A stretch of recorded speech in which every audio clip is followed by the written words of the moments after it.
अस्सलाम वालेकुम। मेरा नाम डॉक्टर आदिल महमूद रांझा है। मैं शोबा तिब नंबर 1 विक्टोरिया हॉस्पिटल में पिछले 13 साल से एज मेडिकल स्पेशलिस्ट अपनी खिदमत सर अंजाम दे रहा हूँ। आपसे जिस बीमारी के हवाले से गुफ्तगू का मकसद है वो हमारे यहाँ बहुत आम है और अगर मैं अपनी प्रैक्टिस को देखता हूँ, 20 साल से मैं प्रैक्टिस कर रहा हूँ, तो तब से लेके अब तक अगर मैं देखूँ तो वक्त के साथ साथ अगर मैं ये कहूँ कि इस बीमारी को रोक लिया गया, ये कम हो गई है, तो ऐसा नहीं है। जितनी पहले थी शायद उससे कुछ ज़्यादा ही है, बल्कि उसमें कई दफ़ा कुछ शदीद किस्म की ऐसी वेराइटियाँ जो शायद उस वक्त नहीं थी होती, वो भी ज़ाहिर हो रही हैं। तो इसे हम टीबी के नाम से, ट्यूबरकुलोसिस के नाम से जानते हैं। जो टीबी है ये कई अलामात की शक्ल में ज़ाहिर होती है और कई जिस्म के हिस्सों को मुतासिर करती है। जो कॉमन बड़ी वजूहात हैं उनमें सबसे टॉप की वजह, सबसे बड़ी वजह फेफड़ी की टीबी है। उसके बाद फेफड़े की टीबी के बाद कुछ लोगों को हड्डियों की टीबी होती है। उसके बाद कुछ लोगों को दिमाग की टीबी होती है और फिर आगे गुर्दों की भी हो सकती है। फिर आगे जिस्म के और मुख्तलिफ छोटे छोटे हिस्से उनकी भी हो सकती है। तो टीबी एक ऐसा मर्ज़ है जो कि फैल सकता है जिस्म में, और कई दफ़ा शुरू तो एक ही हिस्से में होती है और फिर फैल जाती है। आज के दौर में तकरीबन टीबी की वजह इसके आगाज़ होने की निज़ाम तनफ़ुस से जुड़ा हुए मामलात ही होते हैं कि एक बंदे को टीबी है, उसने खांसी की तो उससे जरासीम दूसरे तक मुंतकिल हुए, वो सांस के ज़रिए उसके अंदर आए। और अक्सर पहली दफ़ा जब वो अंदर आते हैं तो वो बीमारी नहीं स्प्रेड करते, नहीं फैलाते। तकरीबन आप कह लें 90-95% लोगों में पहली दफ़ा जब जरासीम आते हैं तो उनको हमारा फेफड़ा संभाल लेता है, उनको एक जगह कैद कर देता है और फिर उसके बाद वो, हम उसे मेडिकल ज़ुबान में कहते हैं, डॉर्मेंट फॉर्म में पड़े रहते हैं। और फिर उसकी रीएक्टिवेशन होती है दोबारा से। कभी एकदम बंदे की क़ुव्वत मुदाफ़ियत कम हुई, उसने कुछ स्टेरॉइड्स लिए, इम्यूनिटी उसकी किसी भी और वजह से कम हुई, तो उसमें फिर वो दोबारा अटैक कर देती है।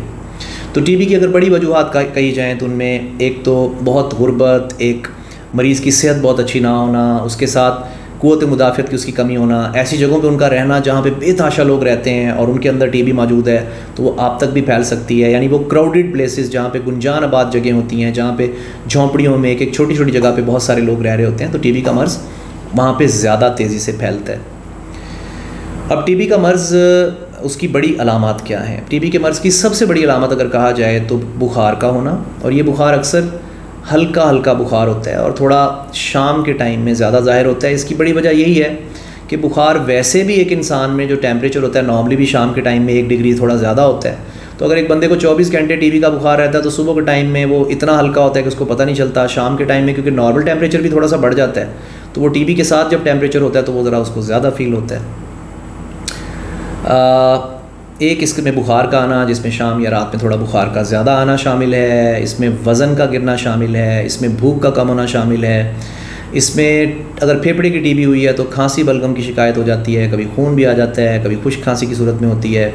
बुखार कभी बहुत तेज़ भी शिद्दत इख्तियार कर सकता है, सर्दी के साथ भी कर सकता है। वो कुछ वजूहात होती हैं जब टीबी मुख्तलिफ हिस्सों में फैलती है, तो जिस्म के कुछ हिस्सों में जब फैलती है तो फिर वो कई दफ़ा बड़े सर्दी के बुखार या बड़े तेज़ बुखार के साथ भी ज़ाहिर हो सकता है। बहुत हिस्सों में स्प्रेड होती है, तेज़ी से स्प्रेड होती है और ख़तरनाक शक्ल इख्तियार करती है, खून के ज़रिए स्प्रेड होती है, उसको मिलियरी ट्यूबरकुलोसिस कहते हैं। दिमाग की तरफ टीबी फैल सकती है, तो दिमाग की अलामात यानी सर दर्द की अलामात, गर्दन का कड़ा हो जाना, बेहोशी वाली कैफियत हो जाना, इस शक्ल में भी ज़ाहिर होता है। इसी तरीके से हड्डियों की टीबी, कभी एकदम जिस्म कमज़ोर होना शुरू हो जाता है मरीज़ का, टांगें कमज़ोर हो रही हैं उसकी, पता चलता है कमर में दर्द है, टांगें कमज़ोर हैं, पेशाब पखाने में कुछ मसला शुरू हो गया तो पता चलता है उसको हड्डियों की टीबी शुरू हो गई, रीढ़ की हड्डी के मोरों की टीबी शुरू हो गई। वो कभी घुटनों की टीबी की शक्ल में, कभी एक हम उसे सैक्रोआइलिक जॉइंट कहते हैं, उसकी टीबी की शक्ल में भी ज़ाहिर हो सकती है। तो मुख्तलिफ़ जगहों पे टीबी अटैक कर सकती है। सो जब कभी पेशेंट में ऐसी अलामात आएँ, उनके अंदर खांसी बलगम हो, बुखार हो रहा हो, भूख कम हो रही हो, वज़न गिर रहा हो, तो ज़रूर डॉक्टर से टाइम पर रब्ता करें कि इससे पहले वो बीमारी बहुत पेचीदगी इख्तियार कर ले, हम उसको वहीं रोक लें।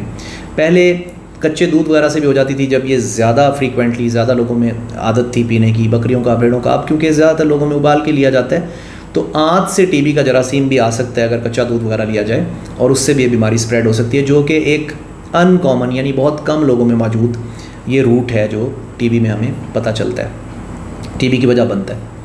अब अगर हो गई तो इसकी तशख़ीस के लिए बड़ा ज़रूरी है मरीज़ों के लिए जानना कि टीबी का इलाज तकरीबन पूरे पाकिस्तान में WHO की तरफ से प्रोग्राम्स हैं, एक सोसाइटीज़ बहुत सारी बनी हुई हैं, मुख्तलिफ़ नामों से बनी हुई हैं वो सोसाइटीज़ जो टीबी के मरीज़ों का मुफ्त इलाज करती हैं। तो अगर ये बीमारी हो जाए तो परेशान ना हो, इस बीमारी का अब बहुत अच्छा और मुफ्त इलाज मौजूद है। उसमें दवाइयाँ भी आपको मुफ्त मिल जाती हैं, बहुत सारे टेस्ट भी मुफ्त मिल जाते हैं। गवर्नमेंट के सेक्टर में भी, प्राइवेट सेक्टर में भी वो आपकी मुफ्त इसकी ट्रीटमेंट्स आपको दे रहे होते हैं। टीबी की इलाज के सिलसिले में यकीनन बड़ा अहम होता है कि डॉक्टर से आपको राब्ते में रहना पड़ता है, क्योंकि टीबी की दवाइयाँ कुछ पेचीदगियाँ मसले भी कर सकती हैं, उनके कुछ साइड इफ़ेक्ट भी होते हैं, नुकसान भी होते हैं। तो हम मरीज़ों को जब टीबी की दवाएँ देते हैं उन्हें समझाते हैं कि जी अगर आपको इससे बहुत ज़्यादा मसला हो रहा हो, आपका मैदा मुतासिर हो रहा हो, तो अक्सर हम मैदे वाले कैप्सूल साथ में देते हैं। मतली उल्टी की दवाइयाँ कई दफ़ा साथ में देनी पड़ती हैं, क्योंकि गोलियाँ बंदा ज़्यादा बेहतर होता है कि नाश्ते से 1 घंटा पहले ले, तो कई दफ़ा मरीज़ उस टाइम नहीं ले पाते। जो बिल्कुल नहीं ले पाता, फिर हम उनको कहते हैं आप रात के खाने से बेशक 1 घंटा पहले ले लें। वो नहीं ले पाता तो हमने कहते हैं कि आप तीनों टाइमों के में डिवाइड कर लें, तकसीम कर लें। तो अगर से किसी को 3 गोलियाँ देनी हैं तो 1 गोली हम सुबह नाश्ते से पहले, 1 दोपहर खाने से पहले, 1 रात खाने से पहले दे देते हैं। कोशिश करते हैं आधा घंटा 45 मिनट पहले दे दें। फिर भी कोई ना ले पाए तो हम उसे ये कह देते हैं कि आप खाने के बाद भी ले सकते हैं। उसमें सिर्फ एक रिफेम्पसिन नाम की गोली होती है जिसका ज़्यादा मसला होता है, अगर वो खाली पेट ना ली जाए तो हम वो इजाफी दे देते हैं उसको 1 गोली। तो इस तरीके से हम उसको कवर कर सकते हैं। हद्दुल वसा कोशिश डॉक्टर के तौर पे याद रखिएगा आपने ये करनी है कि उसे फर्स्ट लाइन ड्रग्स जिन्हें हम कहते हैं वो दें, क्योंकि उसके साथ टीबी ख़त्म होने का इम्कान 95% तक होता है। टेस्ट कराते हुए बड़ा ज़रूरी है कि आप सिर्फ बलगम के टेस्टों में AFB, कल्चर वगैरह ये नहीं, बल्कि जीन एक्सपर्ट ज़रूर करवाएं, क्योंकि जीन एक्सपर्ट हमें ये बताने में मदद देता है कि कहीं ऐसा तो नहीं कि ये मल्टी ड्रग रेजिस्टेंट ट्यूबरकुलोसिस है। तो आजकल जिस पेशेंट को भी आपने तशखीस करना है उसके सैंपल ले कि अगर उसको टीबी हुई है, गर्दन तोड़ बुखार वाली, तो हम उसका CSF यानी एक कमर में से पानी निकाल के उसका नमूना भेजते हैं जीन एक्सपर्ट के लिए। पेट में हुई है तो पेट का पानी लेके, फेफड़े में हुई है तो फेफड़े का पानी लेके भिजवाते हैं। कुछ टिश्यूज़ की हम बायोप्सी सैंपल लेके वो भिजवा देते हैं, ताकि उसमें जीन एक्सपर्ट से हमें ये पता चलता है कि ये क्या आम वाली टीबी है, इसके लिए ऐसा तो नहीं कि हमें बहुत सारी इजाफी दवाइयों की ज़रूरत है। उसको हम मल्टी ड्रग रेजिस्टेंट ट्यूबरकुलोसिस कहते हैं। तो बहुत ज़रूरी है जानना, WHO की गाइडलाइन है कि हमारे जैसे इलाकों में ये टेस्ट लाजमी कराए जाएँ इससे पहले कि हम टीबी का इलाज शुरू करें। टीबी का इलाज वक्त के साथ साथ कुछ नई दवाइयाँ भी आ रही हैं जिससे ये इलाज छोटा होने का इम्कान भी बहुत ज़्यादा हो गया है। पहले 6 महीने था, 9 महीने था, मुख्तलिफ़ बीमारियों में ऐसे 6 महीने, 9 महीने, 12 महीने तक भी किया जाता है।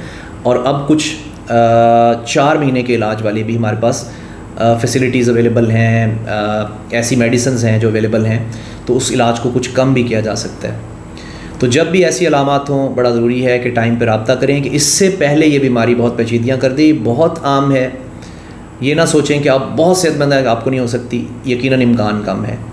तो टीबी किसी भी शख्स को हो सकती है। ऐसी अलामात हों तो टाइम पे रब्ता करें और फिर आगे फिजिशियन के तौर पे पल्मोनोलॉजिस्ट को, जो छाती के स्पेशलिस्ट हैं, उनको भी रेफ़र कर सकते हैं। आप डायरेक्टली भी उन तक अप्रोच कर सकते हैं। अगर आपको बज़ाहिर ये लग रहा है टीबी है, तो पल्मोनोलॉजिस्ट उसके लिए बेहतरीन स्पेशलिस्ट हैं जो उस बीमारी से जुड़ी हुई बहुत सी चीज़ों के बारे में आपको आगाही दे सकते हैं। उसकी दवाइयों के साइड इफ़ेक्ट्स के बारे में बता सकते हैं। जैसे आपको पहले बता रहा था, जब हम देते हैं तो मरीज़ को कहते हैं जी आपके पेशाब की रंगत थोड़ी लाल हो जाएगी, आपको थोड़ा इसके साथ मैदे में गड़बड़ हो सकती है, और अगर आपकी आँखें पीली हो जाएँ तो आपने दवाइयाँ रोक के फ़ौरन डॉक्टर से रब्ता करना है। उसमें फिर कुछ टेस्ट करा के उसके ज़रिए उसको हम कंट्रोल, उसमें दोबारा उसको रोक के दवाई को हम उसको दोबारा से शुरू भी कर सकते हैं, उसके मुतबादिल भी दे सकते हैं।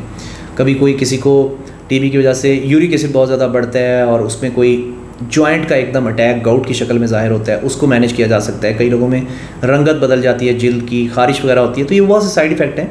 डॉक्टर्स जब आपको ट्रीट कर रहे होते हैं तो इनको भी साथ में मैनेज कर सकते हैं। सो इसके भी इस हवाले से टाइम पे रब्ता कीजिए, ताकि सिर्फ ये नहीं कि आप ठीक हों बल्कि आप दूसरों तक भी ये मर्ज़ ना पहुँचाएँ और उससे वो भी महफूज रह सकें।